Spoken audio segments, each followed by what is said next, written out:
Salut!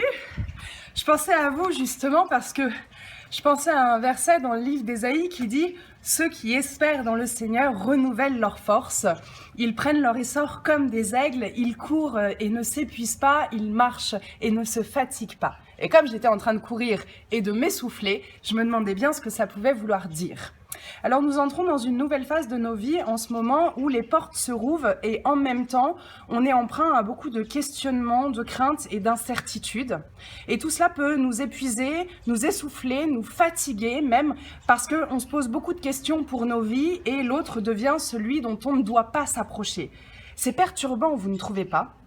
Mais voilà, dans ce verset chez Ésaïe, nous nous retrouvons relevés, revigorés. Si nous nous tournons vers Dieu, vers sa parole, vers ses élans de vie, nous pouvons courir et aucune fatigue ne se fera ressentir. En Dieu, nous prenons le temps.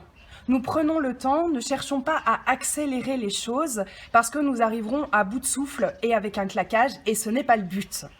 Une course de fond, c'est ça qu'il nous faut. Une course de fond où chaque pas compte.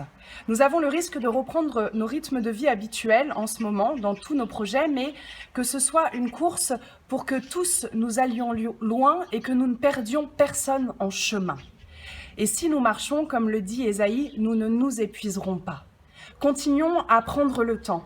Pas de sprint, mais une course de fond, voire même marchons. Ne courons pas à la recherche de quelque chose que nous ne pouvons pas accélérer et surtout n'accélérons rien qui pourrait nous faire chuter ou faire chuter un seul d'entre nous.